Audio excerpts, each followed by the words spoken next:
que eu acho que merece mais tempo para a gente vai falar hoje. Mas os filmes não terminam aqui, vão ser exibidos em muitos lugares, então em cada lugar vai ser diferente a reação. Eu vou fazer sempre alguma colocação inicial e vou passar a bola para vocês. Tá? Às vezes com uma pergunta, ou como dizia aquele político, a resposta não depende da pergunta. Tá? Então a gente vai passar para o pior, ainda está por vir, do Felipe. Essa temática do teu curta, assim, eu escrevi um tema que vive no mundo, digamos, um universo paralelo, um universo de criação. Isso é de quem está vendo pela primeira vez. A gente tem belos exemplos de longas sobre isso. Eu me lembro de Noite Americana, Cisne Negro. Me diz aí, como é que surgiu essa realidade? É muito próximo dos atores que tu trabalha ou foi absolutamente ficção tua?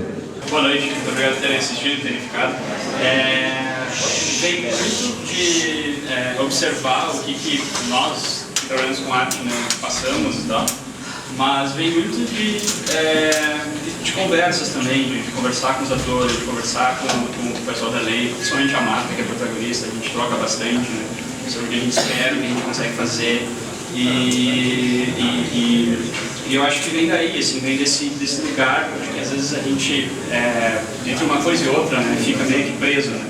A gente, entre um filme e outro, principalmente, daí falando de mim, assim, entre realizar um filme e realizar o outro, eu fico meio que num limbo, assim, então eu não sei o que vai acontecer, eu não sei o que, sabe, eu não sei o que eu faço, eu não sei para onde eu vou. E, por exemplo, o festival também, mas também essa questão de edital, sabe? A gente está sempre se colocando num lugar onde a gente tem que provar por que aquele projeto precisa ser feito e por que, sabe? Então vem muito daí, assim, vem muito a gente tem uma personagem que está muito dentro da própria cabeça. Então, o único momento que ela consegue descansar dos próprios pensamentos é quando ela escuta a música, que ela abafa os pensamentos e ela se vê sempre presa em clichês, né? Se olhar no espelho de tipo, tá, o que eu estou fazendo? Então, eu não sei se fica respondido, mas...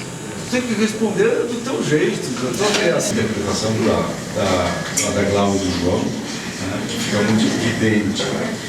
E ele transporta para mim, muito além do cenário que tu traça, o cenário poético e social do curta, que tu traça no começo do filme, né? Então, como é que tu vê esse tipo de criação assim, que tem uma delicadeza entre dois personagens, absolutamente humanos e tentam se aproximar, com aquele exterior que tu tenta mostrar para uma parcela dele no começo e especialmente no fim? Bom, o filme Tempo, para mim, foi de suma importância, porque eu trabalho com audiovisual há 20 anos, né? E esses 20 anos foram sempre numa posição de figurino. A pandemia, ela me convidou a contar as minhas histórias, né?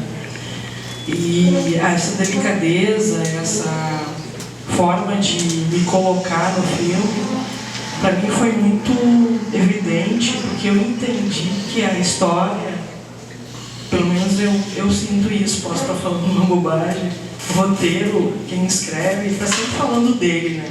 Sempre falando da pessoa, assim, por mais trágico que seja, ou qualquer outro tipo de situação, é sempre sobre a gente. Então, todos os pontos, desde a arte do filme, a sensação de querer pular a janela, aquela coisa de a mãe achar que o filho está bem porque está no quarto, não está se drogando, não é isso, não é aquilo. E, na verdade, a cabeça da gente, de nós todos, né, em situações de intempéries, de problema na rua, de enchente, de doença, é sempre... está sempre fritando, né? Então acho que o filme traz isso, traz essa ideia desde o início, da hora que ele deixa cair o celular e as pessoas pensam, porra, o cara caiu, que merda.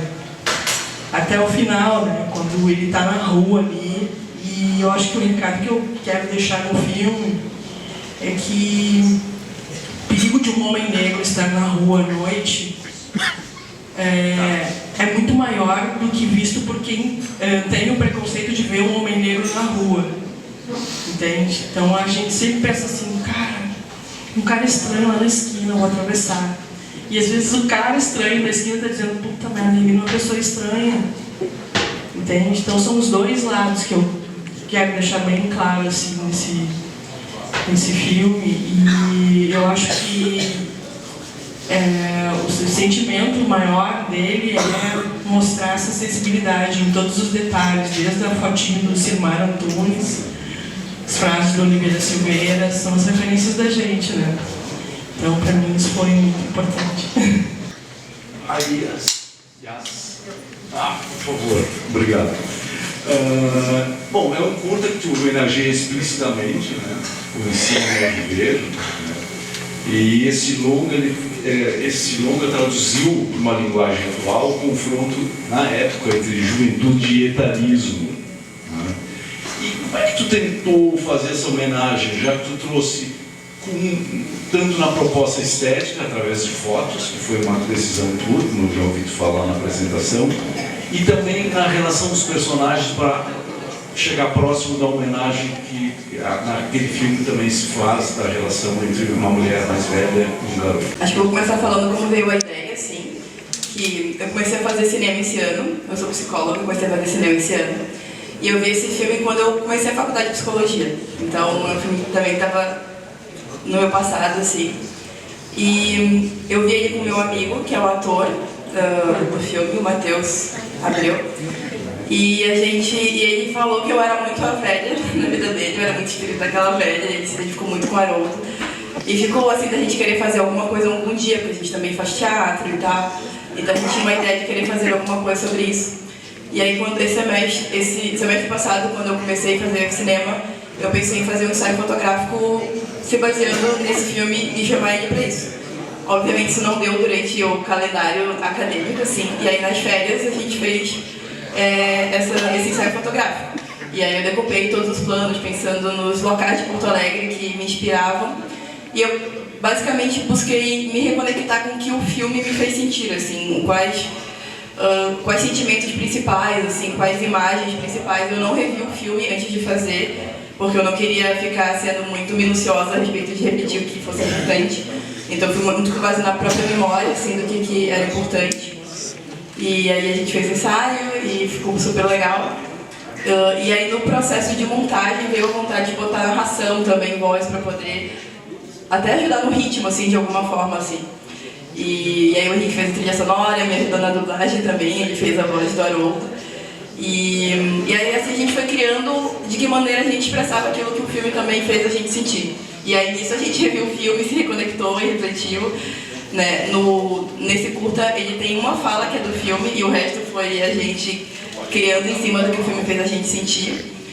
E eu acho que o principal sentimento, assim, e a fala que eu peguei do filme é sobre encarar a vida para além de um filtro simplesmente moral, de certo ou errado, de vale a pena ou de não vale a pena, mas encarar a vida de uma forma muito aberta ao que a experiência pode possibilitar. E Marta e Haroldo, para mim, é muito sobre isso, eu encarando de uma forma muito aberta o que aquela experiência podia ser para mim. E eu não sabia, parecia ser uma loucura fazer um filme com foto e tudo que eu estava descobrindo enquanto eu fazia. Mas eu estava me sentindo inspirada a fazer e fui lá e fiz, e fazia sentido com a proposta do filme. Bom, quero dizer que é uma coragem fazer um filme ambientado nos anos 70, quando alguém passa por aquela época, assim, com o pessoal que estava lá e tal. Em que memórias tu te baseou para falar disso? Né? Porque, obviamente, tu não passou por esse tempo.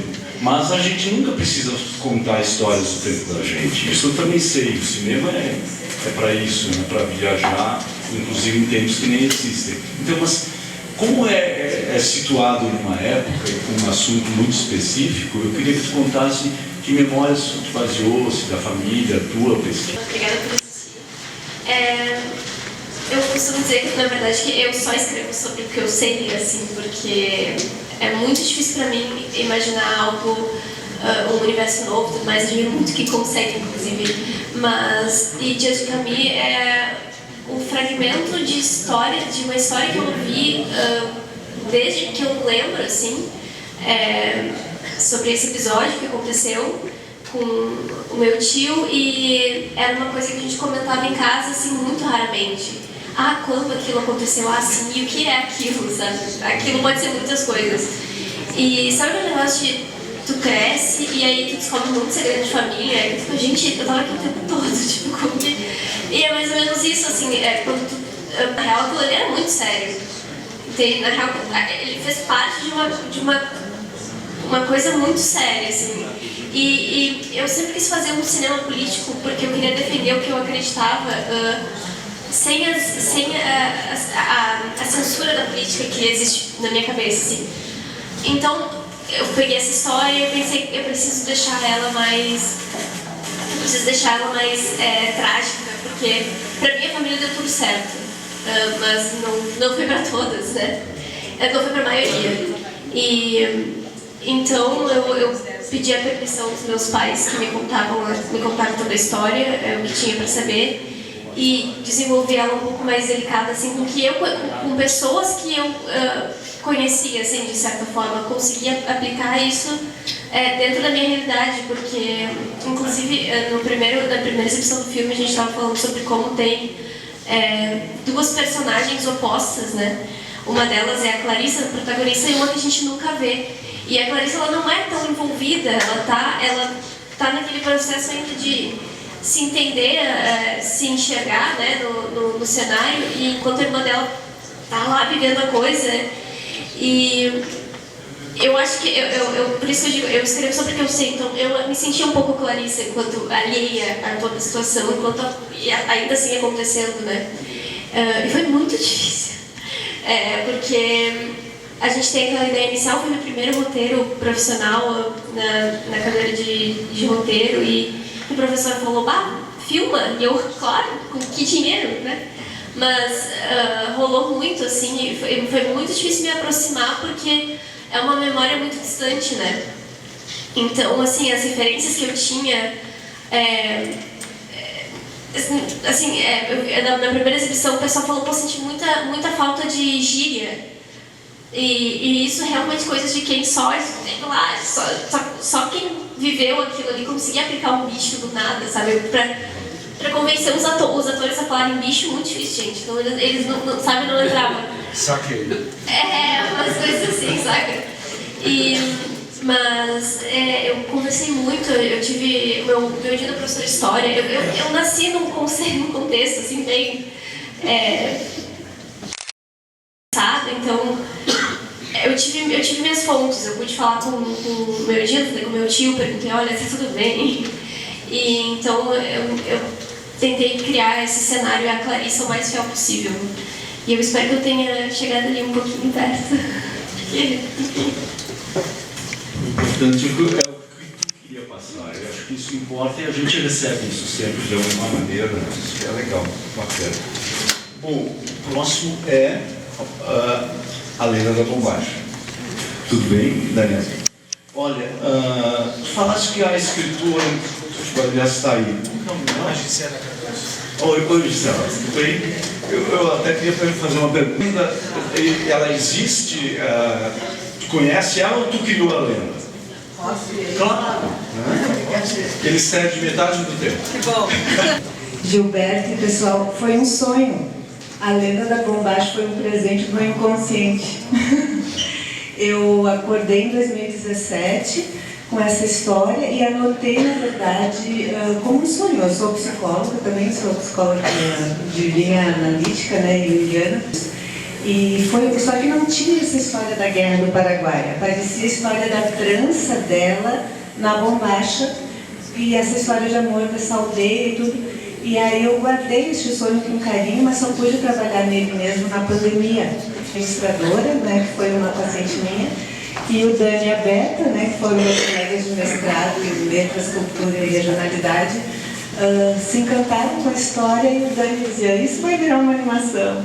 Então é uma história que foi criando novas linguagens, né, a partir de um sonho, foi transformado num livro ilustrado, que depois então se transformou nessa animação, e o meu filho, a trilha sonora do Pedro, né, o meu filho, então ele e a minha nora que estão no filme, e foi muito caseiro e orgânico. Então, muito obrigada pelo acolhimento, é uma honra estar aqui. Obrigada. Exatamente. Daniel, claro, a gente sabe que existem algumas algumas teorias da bombacha aqui no Rio Grande do Sul, né? Que veio lá, os ingleses venderam as bombachas para a gente aqui. Né?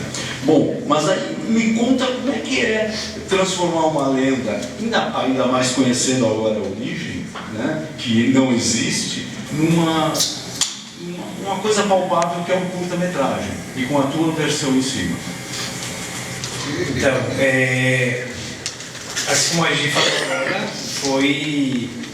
obviamente foi desafiador pensar em fazer stop motion de um sonho, assim, do livro ilustrado, era um desafio. E a gente quis brincar um pouco com a questão do sonho e como esse sonho se transformou em realidade. Eu sempre digo que tem um quê de documentário no sonho, porque parte de uma realidade e chega a se transformar em plástico ali nas imagens.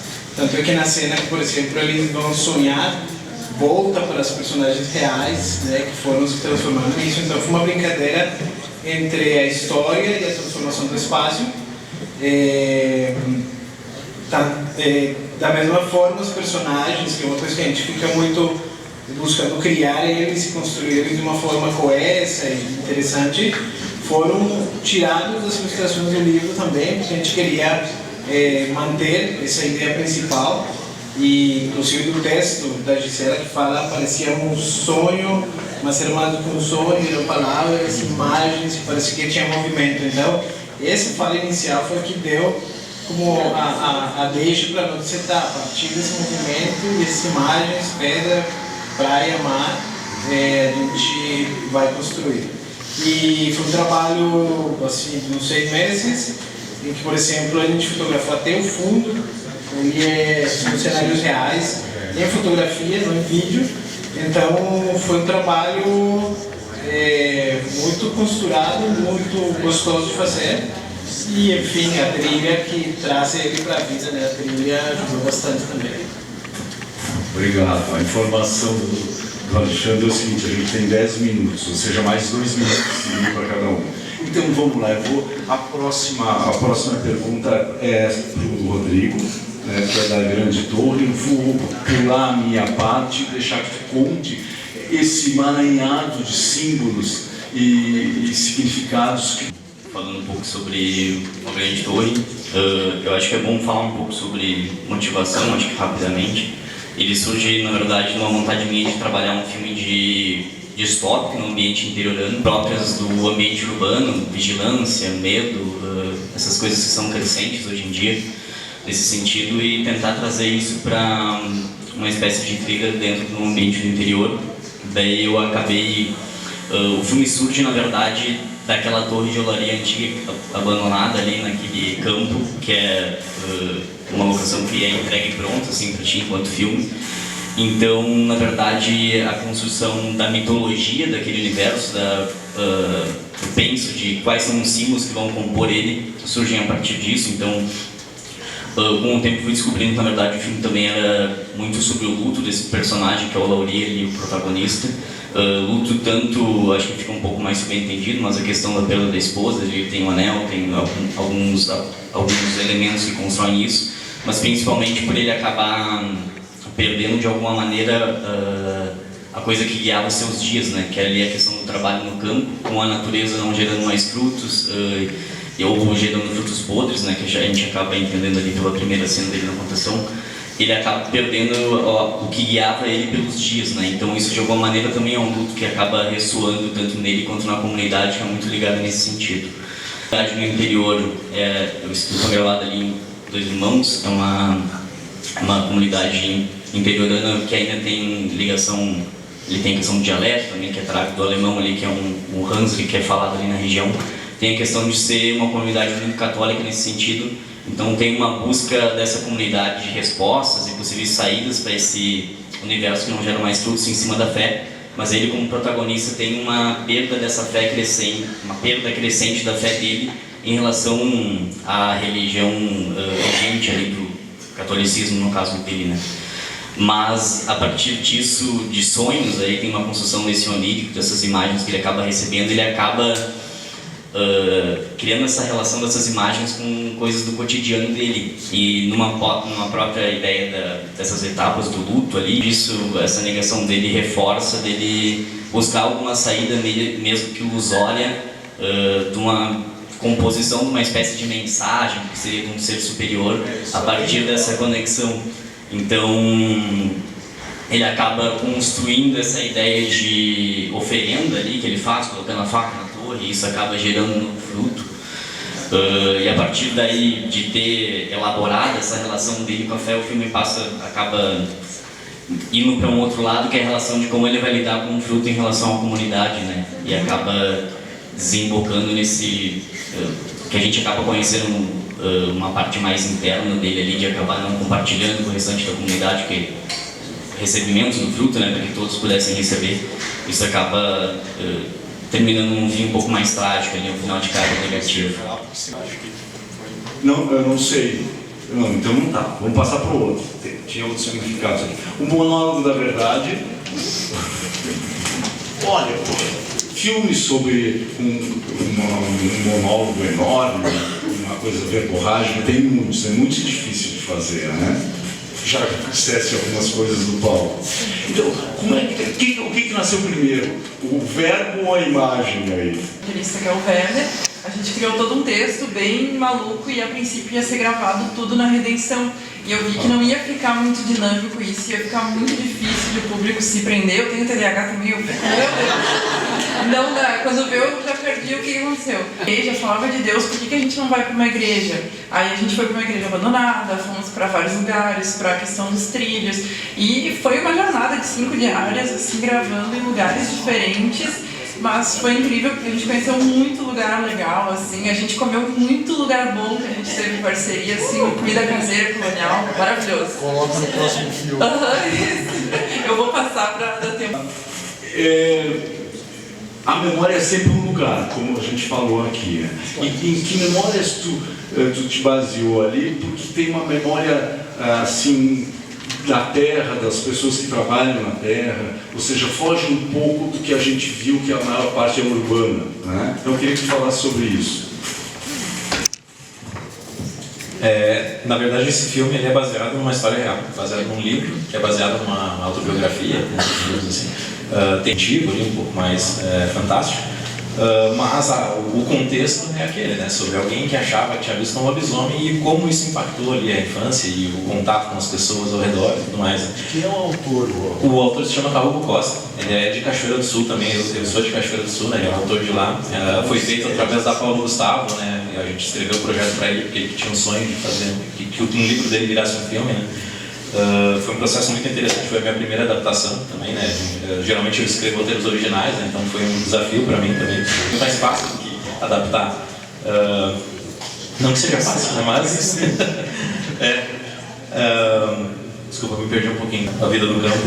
Eu sou filho da cidade, né? Eu nasci em Porto Alegre, mas eu me criei em Cachoeira do Sul. Mas meu contato com o campo, então eu não tive tanto esse contato assim com a vida do campo. Mas o meu avô sempre me contou muitas histórias, né? E não só nesse, mas em todos os meus filmes eu coloco algumas coisas, de alguma forma eu sempre lembro do meu avô, sabe? Porque ele me criou, né? Ele já faleceu, mas o meu pai viajava muito, meu pai estava sempre em outros países e tal. E o meu avô me criou como pai, assim.